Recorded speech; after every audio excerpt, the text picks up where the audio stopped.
السلام علیکم۔ اب تک یہ ہماری اردو کلاسیکی شاعری کے حوالے سے تیسرا لیکچر ہے۔ اب تک ہم نے سب سے پہلے مثنوی کی صنف کو سمجھا کہ مثنوی کی صنف کیا ہے، مثنوی کسے کہتے ہیں۔ اس کے بعد اس کے ساتھ ساتھ ہم نے مثنوی کی تاریخ کو بھی پڑھا۔ پچھلے لیکچر میں آپ کو مثنوی سہل البیان کا خلاصہ بیان کیا جا چکا ہے۔ امید کرتا ہوں کہ آپ کو مثنوی سہل البیان کا خلاصہ پڑھ کر پوری مثنوی کا اندازہ ہو جائے گا۔ اب جب ہم خلاصہ کو ملاحظہ کر چکے ہیں، ہمیں پوری مثنوی کی کہانی کا معلوم ہو چکا ہے، تو اب اپنے اس لیکچر میں ہم مثنوی سہل البیان کا تجزیاتی مطالعہ کریں گے۔ سب سے پہلے میں یہ بیان کر دینا چاہوں گا کہ تجزیاتی مطالعہ کسے کہا جاتا ہے۔ دیکھیں، ہر صنف کو لکھنے کا اپنا ایک انداز، اپنا ایک اس کے کچھ اصول مقرر کیے گئے ہیں۔ ہم نے مثنوی کے اجزائے ترکیبی کو ملاحظہ کر چکے ہیں، تو اب سہل البیان جو مثنوی جس کا خلاصہ ہم نے ملاحظہ کیا، سمجھا اس کی کہانی کیا ہے، اب اس کا ان اجزائے ترکیبی کے مطابق دیکھیں گے کہ جو مصنف ہیں انہوں نے اجزائے ترکیبی کے اعتبار سے کون کون سے اجزاء کو اپنی مثنوی میں استعمال کیا ہے۔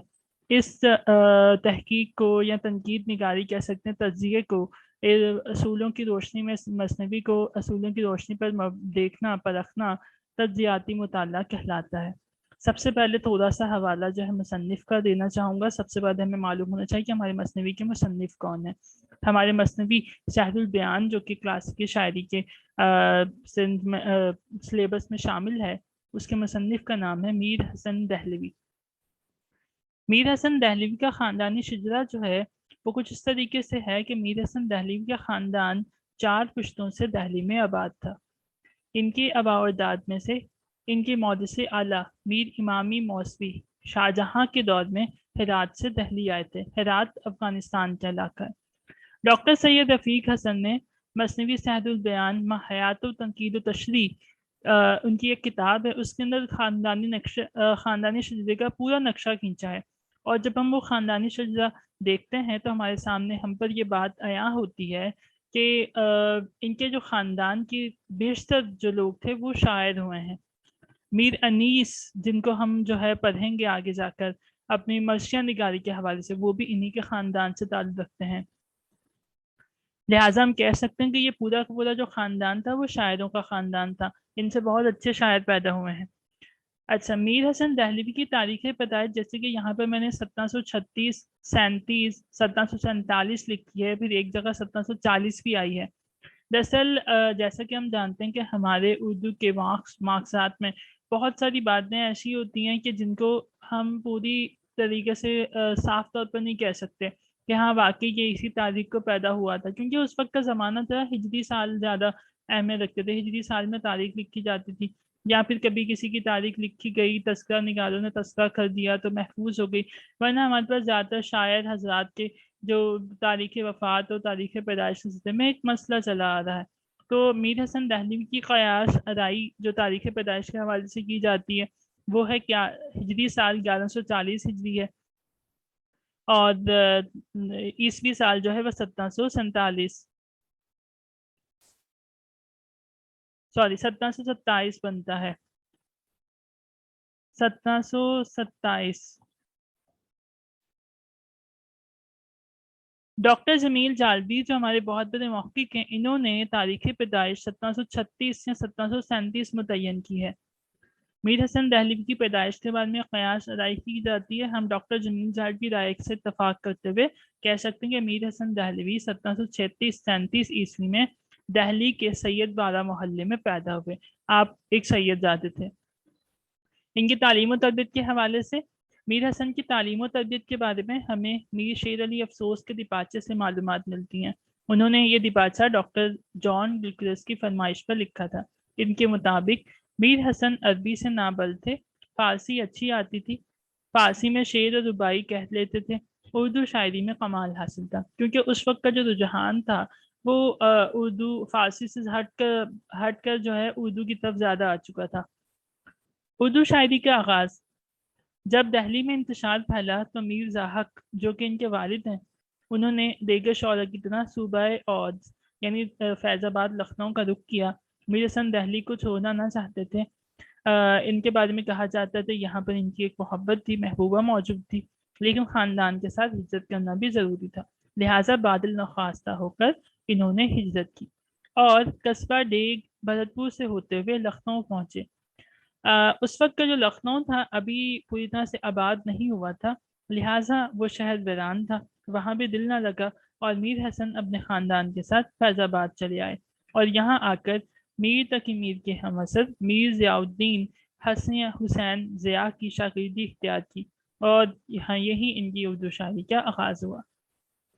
کہا جاتا ہے کہ دہلی میں خواجہ میر درد کے شاگرد ہیں میر حسن، اور مرزا رفیع سودا سے بھی انہوں نے استفادہ کیا ہے، مشورہ سیدہ سکون اصلاح لی ہے۔ یہ صرف قیاس شرائط کی بات ہے۔ حالات زندگی کے بارے میں ہمیں یہ پتہ چلتا ہے کہ میر حسن کی ساری زندگی پریشانیوں میں گزری ہے، زندگی کے آخری دنوں میں بھی آرام نصیب نہ ہوا۔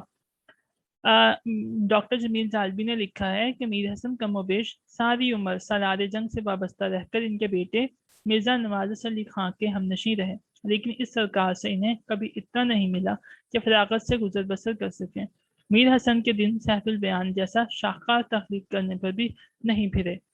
مثنوی سیف البیان میر حسن کی آخری دور کی تصنیف ہے جس پر انہوں نے اپنی تمام تر صلاحیتیں صرف کی تھی، مگر نواب آصف الدولہ کی طرف سے انہیں صرف 2 شعلہ عطا ہوا اور میر حسن کا دل بجھ گیا۔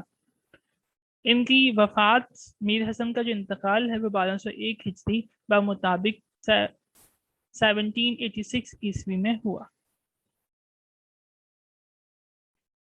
میر حسن کا مزاج کیسا تھا؟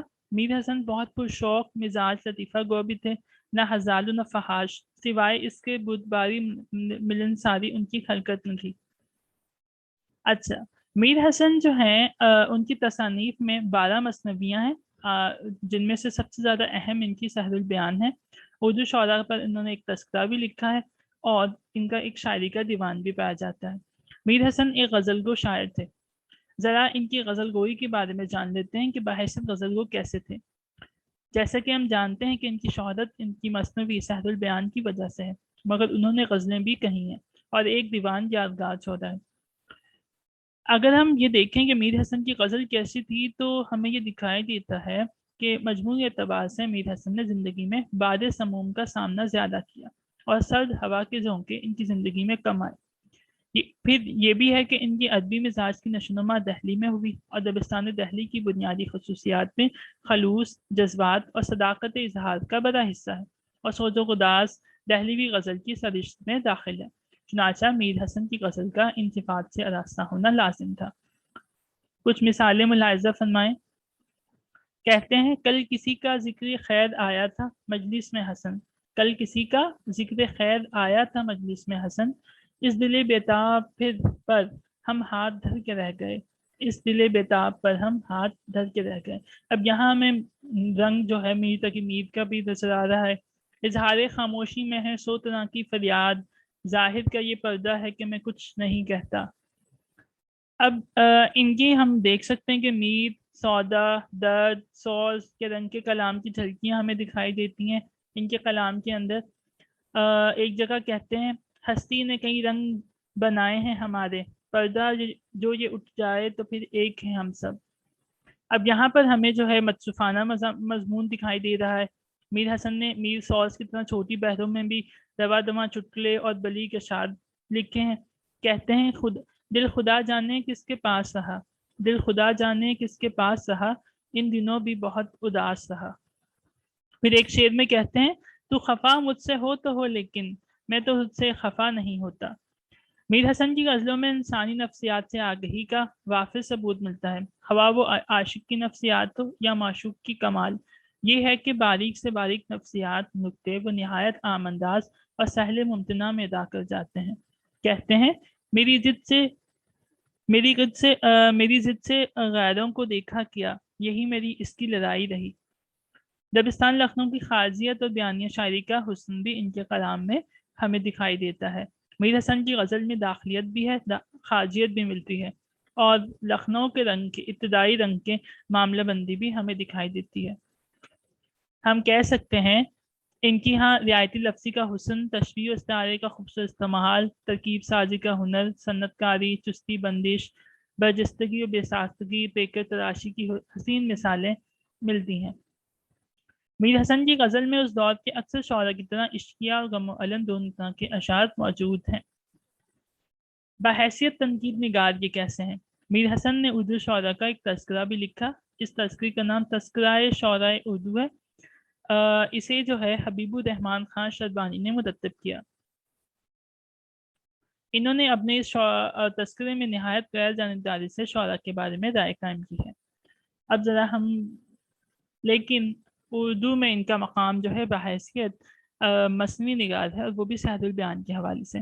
ان کی باقی 11 مثنوی کا ذکر یہاں پر صرف میں اتنا بتانا چاہوں گا کہ انہوں نے بقیہ جو مثنویاں لکھی ہیں وہ حقیقتی اشعار پر مبنی ہے۔ مولانا تحسین حاجی نے کہا کہ فطری پن ملنا چاہیے، لیکن یہ اس وقت کا رجحان نہیں تھا، وہ زیادہ مشہور و معروف نہ ہو سکی کیونکہ ان میں فطری پن پایا جا رہا تھا۔ جب انہوں نے صحت البیان لکھی تو یہ زیادہ مشہور و معروف ہوئی کیونکہ اس کے اندر فطری پن سے ہٹ کر مافوق الفطر عناصر کے ذریعے سے کہانی تیار کی گئی تھی۔ ہر داستان کا کوئی نہ کوئی مارکس ہوتا ہے، ہر داستان ہمیں پڑھنے سے معلوم ہوتا ہے کہ وہ ہم پڑھتے ہوئے تو ایسا لگتا ہے کہ شاعر نے واہ بھائی شاعر نے خود جو ہے اتنی بڑی داستان کہہ ڈالی، لیکن جب ہم پڑھتے ہیں اپنے اردو شعراء کے ہاں تو ہمیں داستان کا ماخذات ملتے ہیں، ہمیں پتہ چلتا ہے کہ طبع آزمائی نہیں کی انہوں نے شاعروں نے، لیکن خاصیت یہ ہے طبع آزمائی نہیں کی لیکن مختلف داستانوں کو باہم ملا کر اس طریقے سے بیان کیا ہے کہ یہی ان کا فن ہے۔ اصل فن یہی ہوتا ہے کہ جب آپ مختلف کہانیوں کو ایک ساتھ جوڑ کر اتنا ایک شاہکار جو ہے وہ تخلیق کر دیں۔ تو صحت البیان کے مارکس کے بارے میں جیسا کہ ڈاکٹر گیان چند جین اچھے ہمارے پاس ماہر ہیں، مارکسات کے حوالے سے ہمیں پتہ چلتا ہے، تو یہ کہتے ہیں جیسے ہم نے دیکھ لیا کہ بادشاہ کی کہانی ہم پڑھ چکے ہیں تو لہٰذا آپ کو مارکسات جو ہے سمجھنے میں آسانی ہوگی۔ ڈاکٹر گیان چند لکھتے ہیں بادشاہ کی اولاد پیدا ہونا اور پھر اوائل شیب میں بیٹا پیدا ہونا ایسا عام خیال ہے جو کسی خاص داستان کی ذخیر نہیں۔ چار درویش کا قصہ بھی بادشاہ کی لاولدی سے شروع ہوتا ہے۔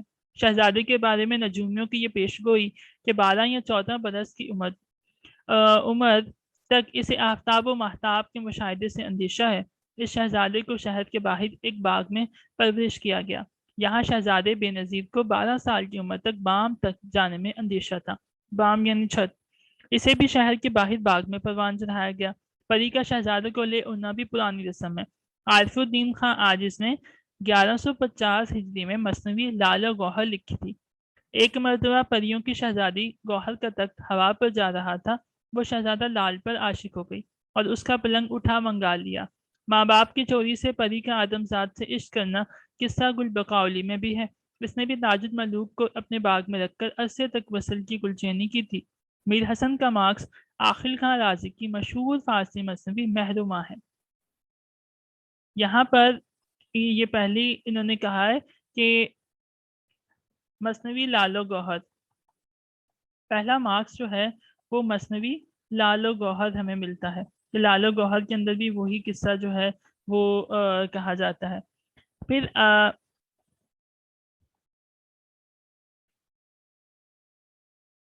انہوں نے جو زیادہ طبع آزمائی کی جو زیادہ فائدہ اٹھایا ہے وہ ہے محرمہ، مثنوی محرمہ ایک مارکس کے طور پر آتا ہے جس میں کنور منوہر مدماتی کا قصہ ہے۔ یہ مثنوی جو ہے دکن میں لکھی گئی تھی، نصرتی نے لکھی تھی۔ راجہ بکرم اولاد سے محروم تھا، مدت میں کنور منوہر پیدا ہوا تو جومیہ نے حکم لگایا کہ یہ 14 سال کی عمر میں آوارہ ہوگا۔ جب یہ 14 سال کا ہوا تو اسے پریاں بالا خانے سے اڑا لے جاتی ہیں، جیسے کہ ہم نے دیکھا کہ ہمارے شہزادے کو بھی پریاں اڑا کے لے گئیں۔ اس کے علاوہ کل کے گھوڑے کا تخیل، کل کا گھوڑا یعنی فلک تیر جو گھوڑا ہے، الف لیلا میں کل کے گھوڑے کی کہانی میں شہزادہ کل کے گھوڑے پر بیٹھ کر شہزادی کے بام پر اترتا ہے اور نیچے جا کر شہزادی پر عاشق ہوتا ہے۔ صحت البیان نے بھی معروف پری شہزادی کو کاف کے کنویں میں قید کرتی ہے۔ میر حسن نے فارسی مثنوی کو اپنا رہنما بنایا، بقید کی سادگی انہوں نے ضرور اپنائی۔ تکنیک کے اعتبار سے ہمیں یہ معلوم ہوتا ہے کہ مثنوی صحت البیان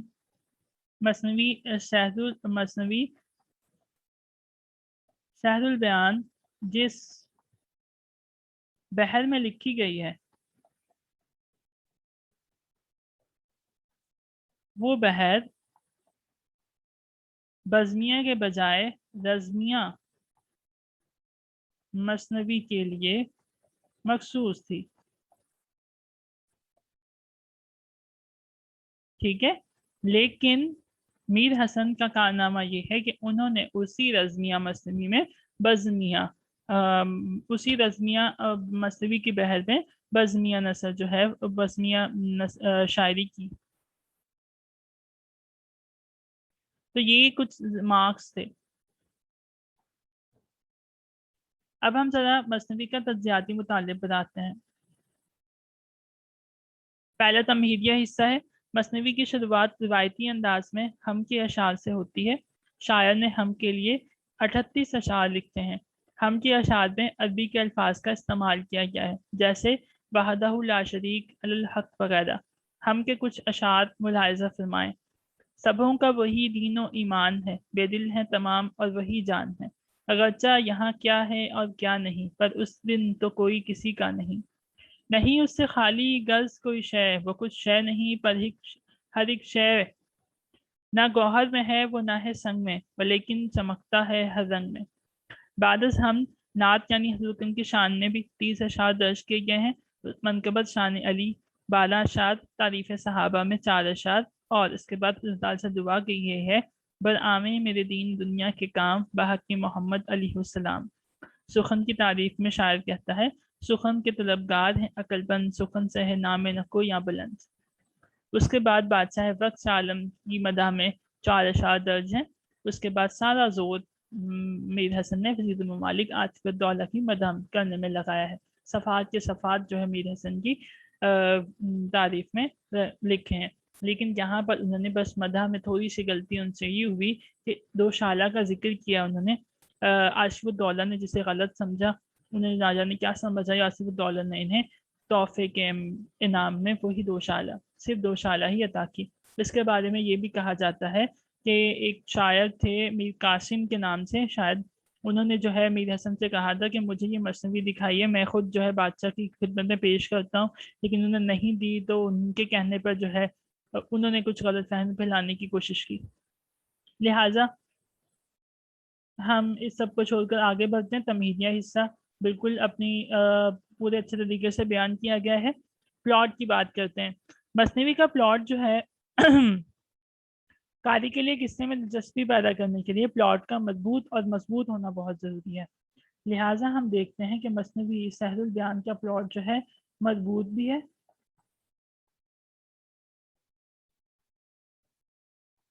اور مضبوط بھی ہے. ٹھیک ہے. سہل البیان پڑھتے ہوئے ہماری توجہ کہیں بھی کہانی کے بہاؤ سے نہیں ہٹتی. واقعات کی کڑیاں مسلسل مضبوط ہیں اور ہم ہر مقام اور مرحلے پر توقع رکھتے ہیں کہ کوئی نہ کوئی اہم بات وقوع پذیر ہونے والی ہے. سہل البیان کا پلاٹ مفید ہے. قصے کی ابتدا، وسط اور انتہا سب اپنی اپنی جگہ پر ہیں. ایک دوسرے سے کوئی تصادم نہیں ہوتا اور نہ ان کی تقدم و تاخیر میں کوئی فرق واضح ہوتا ہے. یہ وصف بھی کلاسی کی اہمیت رکھتا ہے. معمولی باتوں کی تفصیل و توضیح سے قصے میں جان آتی ہے، اور یہی اس مثنوی کا بڑا وصف ہے. کردار نگاری کے حوالے سے کلاسیکی شاعری کی خاصیت یہ ہوتی ہے داستان کی کہ اس کے اندر بہت زیادہ کرداروں کی بہمات نہیں پائی جاتی. تو اس اعتبار سے بھی یہ مثنوی جو ہے وہ اس پر پورا اترتی ہے کہ مثنوی میں کردار بہت کم ہے، لیکن ان کو بہت ہی بہترین طریقے سے جو ہے بیان کیا گیا ہے، جیسا کہ مثنوی لکھنے کا اصول ہوتا ہے. ہم یہاں پر سب سے پہلا کردار شہزادہ بے نظیر کا ہے. شہزادہ بے نظیر جو بڑی مرادوں سے پیدا ہوا ہے اور اسے اپنے فن کے ذریعے اس طرح بیان کیا ہے کہ شہزادی کی تصویر آنکھوں کے سامنے ابھر کر سامنے آتی ہے. میر حسن نے اپنے ہر کردار کو یوں ہی بیان کیا ہے. شہزادہ بے نظیر جب پیدا ہوا تو وہ کس حسین و جمیل تھا. میر حسن کہتے ہیں عجب صاحب حسن پیدا ہوا، جسے محموما دیکھے شیدا ہوا. نظر کو نہ حسن پہ اس پہ تاب، اسے دیکھ بے تاب ہو آفتاب. ہوا جو اس شکل سے دل پذیر، رکھا نام اس کا شہ بے نظیر. گیا نام پہ وہ اپنا دل پذیر، ہر ایک فن میں سب کچھ ہوا بے نظیر. شہزادی کی رہائش کے لیے باہر باغ تعمیر کیا جاتا ہے، جہاں اس کی تعلیم و تربیت کے لیے اعلیٰ سے اعلیٰ اساتذہ کو مقرر کیا جاتا ہے اور شہزادہ ہر علم میں طاق ہو جاتا ہے۔ جب شہزادہ جوان ہوا اور اسے حمام لے جایا گیا، وہاں اس کے حسن کیا تھا اور جوانی کے عالم میں اس کے نخات کو شاعر نے یوں بیان کیا ہے۔ شاعر کہتا ہے: برس 15 یا کہ 16 کا سن، جوانی کی راتیں مرادوں کے دن، نئی پشت لبوں سے مسوں کی نمود، جسے دیکھ نیلا ہو چرخ قبول، گلے میں پڑا نیما شبنم کا ایک، بدن سے آیا نور عالم کا ایک، وہ گورا بدن صاحب ترکیبات، بھرے ڈن پر نور رتن کی بہار، بدن آئینہ سا دمکتا ہوا، گل باغ خوبی لہکتا ہوا۔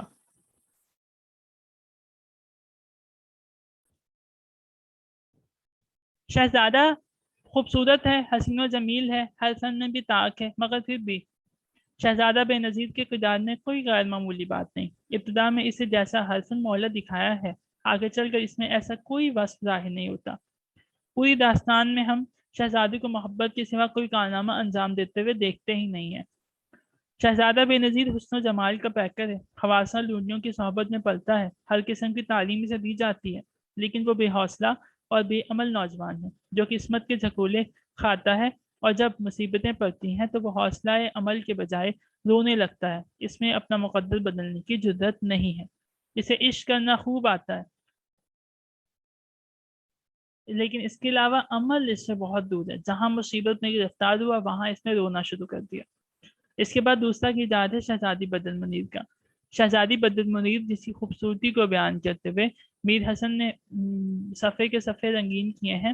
میر حسن کا ایک شعر بس ہم اس کی خوبصورتی میں بیان کر دیتے ہیں۔ شاعر کہتا ہے: سراپا اگر ہو زباں میرا تن، سراپا میں اس کے کروں کیا سخن۔ شہزادی کے کردار میں کوئی قوت عمل موجود نہیں ہے۔ جب پہلی بار اس نے شہزادی کو دیکھا تو اپنے ہوش و حواس گنوا بیٹھی اور بے ہوش ہو گئی۔ شہزادہ اور اسے ملانے کے لیے جو کچھ بھی کیا وہ نجم النساء وزیر زادی نے ہی کیا۔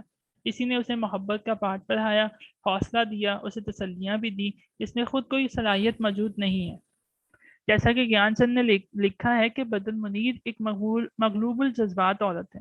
پہلی ہی ملاقات میں بے ہوش ہو جانا اور پھر ہجر میں مسلسل غشی کے دورے اور دوسری ملاقات سے ہر رات وصل سے سراب ہونا اسے ایک ایسی عورت کا روپ دیتے ہیں جسے رنگین کی زبان میں ہمیشہ لب کا اس بات کا ہو۔ ڈاکٹر جمیل جالبی کہتے ہیں کہ ناز و ادا اور عشوت رازیوں سے وہ بے نظیر کو ابھارنے اور دام الفت میں گرفتار کرنے کے لیے وہی کچھ کرتی ہے جو ایک طوائف کرتی ہے۔ فرق صرف اتنا ہے کہ طوائف بازار میں ہے اور بدر منیر محل میں ہے، یعنی اس شہزادی بدر منیر میں بھی کوئی خاص معمولی بات نہیں ہے۔ اب اگر ہیرو ہیروئن اتنے کمزور ہیں تو آخر ساری بات کس میں ہے؟ تو اس کہانی کا، اس داستان کا سب سے اہم کردار وزیرزادی نجم النساء ہے۔ وزیرزادی نجم النساء اس کہانی کا سب سے اہم اور جاندار کردار ہے۔ اسی کردار کی بدولت کہانی آگے بڑھ کر اپنے اختتام کو پہنچتی ہے۔ نجم النساء میں قوت عمل اور زندگی کوٹ کوٹ کر بھری ہوئی ہے۔ وہ وفادار اور احساس خو عورت ہے، دوستی کے لیے اپنی زندگی تک کی پرواہ نہیں کرتی اور شہزادے کو ڈھونڈنے نکل کھڑی ہوتی ہے۔ اس کے سامنے اپنی زندگی اور اس کی رنگینی کوئی معنی نہیں رکھتی، بلکہ اس کے لیے اپنی دوست کی زندگی کی زیادہ قدر ہے۔ اسی لیے جب فیروز شاہ اس سے اظہار عشق کرتا ہے تو وہ جواب میں کہتی ہے: مطالب اگر میرے برلائے تو شاید مراد اپنی بھی پائے تو۔ پوری مثنوی پر نجم النساء کا کردار ہی حاوی ہے۔ گیان چند نے کیا کہا ہے؟ اس میں زندگی پھوٹ پھوٹ کر ابل رہی ہے۔ شہزادے کا کھوج لگانے کی مہم میں نجم النساء کے کردار کے جوہر کھلتے ہیں۔ وہ کہیں توازن کا دامن ہاتھ سے نہیں چھوڑتی، شکست قبول نہیں کرتی۔ اس کی شوخ باتیں مثنوی ختم ہو جانے کے بعد بھی ہمارے دل پر نقش رہتی ہیں۔ بالکل صحیح لکھا ہے کہ اس پوری مثنوی پر نجم النساء کا کردار ہی حاوی ہے۔ یعنی اگر ہم یوں کہیں کہ سب سے زیادہ بیان کے سب سے متحرک اور بنیادی کردار نجم النساء کا ہے تو بے جانا ہوگا۔ شہزادہ فیروز شاہ۔ شہزادہ فیروز شاہ جنوں کے بادشاہ کا بیٹا ہے۔ نجم النساء جب جوگن میں جنگل بین بجا رہی ہوتی ہے تو فیروز شاہ اس کی بین کو سن کر مدہوش ہو جاتا ہے، اسے پرستان لے جاتا ہے جہاں جوگن سے درباری محفل میں گانے کی فرمائش کی جاتی ہے۔ فیروز شاہ اس پر عاشق ہو جاتا ہے اور اظہار بھی کر دیتا ہے، لیکن شہزادہ جذبات پر قابو رکھنا جانتا ہے۔ ڈاکٹر گیان چند نے لکھا ہے کہ جنوں کا شہزادہ خوش مزاج خوش باش انسان ہے، عشق میں وہ بے نظیر کی طرح مدکوک نہیں ہو جاتا بلکہ جذبات پر قابو رکھتا ہے۔ اس نے عشق کو بھی زندگی کے دلچسپ مشاغل کی طرح سمجھا ہے۔ آخری کردار معروف پری کا۔ معروف پری کا کردار فوق فطری کردار ہے۔ اس کا انسانی رخ بہت کم سامنے آتا ہے۔ وہ صرف قصے کو الجھانے اور آگے بڑھانے نیز عشق کی ابتدا میں مددگار ہوتی ہے۔ معروف کے ملک گھر بار کی تمام چیزیں طلسمی ہیں، مگر خود اس کی طبیعت قد انسانی خسائل کی حامل ہے۔ اس کی ہوسناکی بے نظیر کو اڑاتی ہے اور کہانی اس کی حرکت سے منتہا کی طرف بڑھتی ہے۔ بظاہر معروف کا کردار بہت چھوٹا ہے، مگر جس طرح کسی شہر کا کوئی بادشاہ نہ ہوتا تو بے نظیر کا وجود نہ ہوتا، اسی طرح معروف درمیانی کڑی نہ بنتی تو بے نظیر کی بھی رسائی بدرمنیر تک نہ ہو پاتی اور کہانی کی شکل ہی اور ہوتی۔ نہ نجم النساء کی ضرورت پڑتی اور نہ عشق میں یہ گرمی پیدا ہو پاتی۔ ہم مجموعی طور پر کہہ سکتے ہیں کہ میر حسن کی یہ مثنوی اپنے انہی منفرد کرداروں کی وجہ سے تبعات کی حیثیت اختیار کر گئی ہے۔ مکالمہ نگاری۔ میر حسن نے مثنوی میں ڈرامائی کیفیت پیدا کرنے کے لیے مکالموں کا استعمال بھی بخوبی کیا ہے، اور یہ مکالمے موقع محل کی مناسبت سے پیش کیے گئے ہیں۔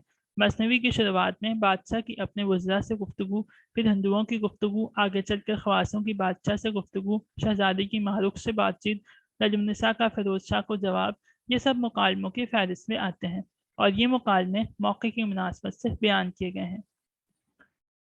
ڈاکٹر رفیق کہتے ہیں، سحر البیان میں جہاں کہیں مکالمے نظم ہوئے ہیں وہ سب کے سب دلچسپ اور فطری ہیں۔ ان میں حفظ و مراتب کا بھی خیال رکھا گیا ہے اور کوئی لفظ یا فقرہ بے محل نہیں ہے۔ ان میں سادگی اور صفائی حد درجے کی پائی جاتی ہے۔ میر حسن نے ایسے بہت سے مکالمے نظم کیے ہیں جو کریکٹر سے مناسبت رکھتے ہیں۔ منظر نگاری۔ میر حسن نے سحر البیان میں جن مناظر کو بیان کیا ہے ان کی تصویر ہماری آنکھوں کے سامنے گھوم جاتی ہے، اور یہ مناظر ہمیں فطرت سے قریب دکھائی دیتے ہیں۔ قاری ان مناظر میں کہیں کھو سا جاتا ہے۔ باغ کو دیکھیں، باغ کتنا خوبصورت اور حسین ہے۔ اس طرح پوری مثنوی میں حسین سے حسین مناظر کو پیش کیا گیا ہے۔ جزیات نگاری۔ میر حسن کا کمال یہ ہے کہ انہوں نے مثنوی میں تمام مناظر کو جز سمیت بیان کیا ہے۔ ہم شہزادی کے باغ سے شروع ہوں اور شہزادی کی شادی تک پہنچیں، ان تمام مناظر کو تمام جزیات سمیت شاعر نے بڑی خوبصورتی سے بیان کر دیا ہے۔ باغ کی تیاری کا بیان دیکھیں۔ عمارت کی خوبی، دروں کی وہ شان لگے جس میں زربف کے سائبان، چکیں اور پردے بندھے زرنگار، دروں پر خبی سربستہ بہار۔ اس باغ میں کتنی قسموں کے پھول پائے جاتے ہیں جن سے باغ کی خوبصورتی میں اضافہ ہو جاتا ہے۔ باغ میں خواشوں، مالنوں، کنیزوں کی قسمیں، ان کے مختلف کام، پھر شہزادی کی تعلیم، اس کے فنون کا بیان، شہزادے، شہزادی، وزیرزادی، ہر ایک کے سراپے کا بیان۔ شاعر نے پوری مثنوی میں ہر منظر کو جس سمیت بیان کر کے جہاں مثنوی میں طوالت پیدا کرنے کی کوشش کی ہے، وہیں قاری کے لیے دلچسپی اور حیرت کا سامان مہیا کیا ہے، اور اس سے شاعر نے اپنے مشاہدے اور علم کی دھاک بٹھانے کی بھی کوشش کی ہے جو ہمارے دلوں پر پوری طرح سے بیٹھ بھی جاتی ہے۔ جذبات نگاری۔ جس خوبصورتی کے ساتھ میر حسن نے مناظر کو پیش کیا ہے، بالکل ویسے ہی جذبات کو بھی بیان کیا۔ جب پری شہزادی کو لے اڑتی ہے اس وقت کنیزوں کا رد عمل دیکھیں۔ شاعر کہتا ہے، کوئی دیکھ کے حال رونے لگی، کوئی غم سے جی اپنا کھونے لگی، کوئی بلبلاتی سے پھرنے لگی، کوئی ذوق ہو کے گرنے لگی، کوئی سر پہ رکھ ہاتھ دل گیر ہو گئی بیٹھ ماتم کی تصویر ہو۔ پھر آگے جب شہزادہ خود کو پریشان میں پاتا ہے تو اس کے جذبات کو کتنا فطری دکھایا گیا ہے، جیسا کہ کوئی بھی انسان اپنے گھر سے دور ہو کر جذبات رکھتا ہے۔ شاعر کہتا ہے، بجبرن دل اپنا لگایا وہاں، کیا اس نے جو کچھ کہا اس کو وہاں، ہاں ولیکن نے عقل نہ ہوش و حواس، رہے وحشیوں کی طرح وہ اداس۔ کبھی اشک آنکھوں میں بہلائے کبھی سانس لے کے کہے ہائے وہ محلوں کی چہلیں، وہ گھر کا سما، رہے رویہ رو دہان میں ہر زماں۔ اس طرح کے جذبات کی عکاسی ہمیں پوری مثنوی میں ملتی ہے۔ اسلوب۔ میر حسن نے اپنی مثنوی میں جو زبان استعمال کی ہے وہ بہت سادہ اور سلیس ہے۔ یہ شاعری ہو کر بھی نثر لگتی ہے، لیکن اسے نثر بھی نہیں بنایا جا سکتا۔ ہم اس زبان کو سہل ممتنع سے تعبیر کر سکتے ہیں۔ میر حسن نے تشبیہات اور استعاروں کو بھی استعمال کیا ہے، اور ہمیں اس مثنوی میں سندوں کا استعمال بھی دیکھنے کو ملتا ہے، جیسا کہ حسن تعلیل، حسن تجنیس، رعایت لفظی اور ابہام وغیرہ مثنوی میں فارسی تراکیب اور مشکل اصطلاحات کا استعمال بھی ملتا ہے۔ مثنوی میں متروک الفاظ کا بھی استعمال کیا گیا ہے۔ ایسے متروک الفاظ ہمیں میر سودا کے ہاں بھی ملتے ہیں۔ میر حسن کی زبان کے بارے میں سید محمد عقیل لکھتے ہیں، میر حسن نے جو زبان اور جیسا بھی انداز بیان اختیار کیا وہ نہایت سلیس، عام فہم، حسب موقع، جامعت لیے سحر البیان میں نظر آتا ہے۔ ان کے الفاظ خود ان کے کرداروں کے دلی جذبات کی ترجمانی کرتے ہیں۔ ہر کردار موقع کی مناسبت سے اپنے منہ سے اپنے جذبات کے اظہار کرتا ہے۔ جمیل جالبی نے لکھا ہے کہ ان کی زبان عام بول چال کی زبان ہے۔ انہوں نے نادر اور چھوٹی تشبیہات کا استعمال کیا ہے۔ دیکھیں ذرا، شب میں وہ یوں زمیں سے اٹھا، شب میں وہ یوں زمیں سے اٹھا، چلے شیر جس طرح سے جوش خا۔ اس طرح کی تشبیہات کا استعمال ہمیں میر انیس کے ہاں ملتا ہے۔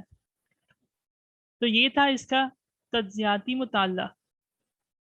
اب اس کے بعد ہم ذرا دیکھتے ہیں کہ حال ہی کے مقرر کردہ اصولوں کی روشنی میں سحر البیان پوری اترتی ہے یا نہیں۔ حال ہی نے لکھا کہ پہلی مثنوی میں ضبط و تسلسل پایا جانا چاہیے، تو ہمیں ضبط و تسلسل ملتا ہے۔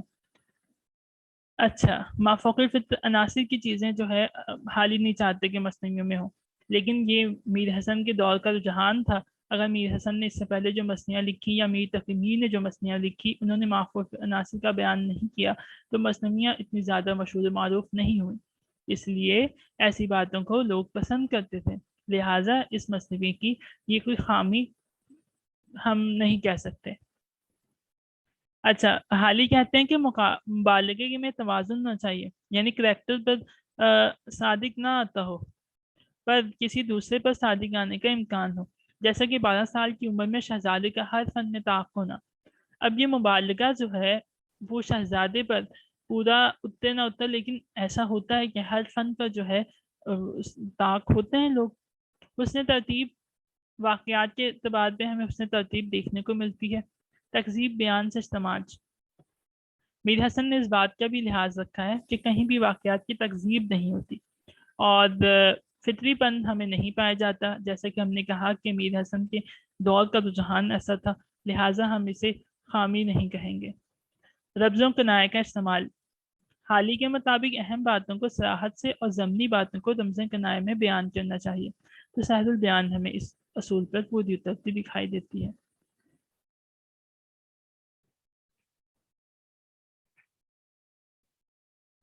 اچھا، ایسا نہیں ہے کہ سحر البیان میں جو ہے وہ خامیاں نہیں پائی جاتی، بہت سی خامیاں بھی پائی جاتی ہیں۔ غیان چند زین نے خامیوں کا ذکر کیا ہے، لیکن یہ ایسی خامیاں ہیں جس کی وجہ سے مثنوی کے اندر خوبیاں اتنی زیادہ ہیں کہ وہ خامیاں کہیں دب کر رہ جاتی ہیں، اور ہم ان خامیوں کا ذکر کرنا مناسب نہیں سمجھتے۔ اب ہم ذرا سحر البیان کا فکری مطالعہ یعنی تہذیب کی عکاسی جو میں نے اجزائے ترکیبی میں آپ کو نہیں بتائی اس کے بارے میں ہم بات کرتے ہیں۔ میر حسن دہلوی، جیسا کہ ہم نے پتہ ہے کہ 1736-47 یہ وہ زمانہ ہے جب ہندوستان سیاسی و معاشی طور پر انتشار اور بدحالی کا شکار تھا۔ خود میر حسن کی زندگی بھی اسودہ حال رہی، دہلی میں پیدا ہوئے، یہیں پلے بھرے اور تعلیم و تربیت حاصل کی، لیکن انتشاری زمانہ انہیں دہلی سے لکھنؤ اور پھر فیض آباد، اور فیض آباد سے پھر لکھنؤ لے آیا۔ نواب کے دربار سے جو وظیفہ انہیں ملتا تھا وہ قلیل تھا، اور آخر اس مثنوی کی تکمیل کے بعد تو وظیفہ بھی بند ہو گیا۔ 2169 اشعار کی یہ مثنوی میر حسن نے 1199 ہجری بمطابق 1784-85 میں مکمل کی۔ سحر البیان دراصل ایک زوال آمادہ تہذیب کی عکاسی کرتی ہے۔ یہ ایک ایسی داستان ہے جہاں بادشاہ، شہزادہ، پری، دیو سب موجود ہیں، لیکن اس میں نہ جنگ و جدل ہے، نہ آزادی حاصل کرنے کے لیے جدوجہد ہے۔ انسان کو بالکل بے بس دکھایا۔ دراصل یہ 18ویں صدی کا انسان ہے، جو ماروائی قوتیں، پری یا دیو جو اس صدی میں انگریز تھے، بالکل بے بس ہے۔ جمیل جالبی لکھتے ہیں، قوت عمل خود اس لکھنوی تہذیب میں مفقود تھی۔ دیو ہی بے نظیر کو اندھے کنویں میں قید کرتا ہے، اور دیو ہی اسے قید سے رہائی دلاتا ہے، اور یہ دیو اس دور میں انگریزوں کی قوت اقتدار تھی۔ حسن جس کے جنگل میں یہ تہذیب پھنسی ہوئی تھی، میر حسن سحر البیان نے اسی بے عمل اور جدوجہد سے عاری تہذیب کی روح کی ترجمانی کرتے ہیں۔ تاریخ ادب اردو جلد دوم صفحہ 656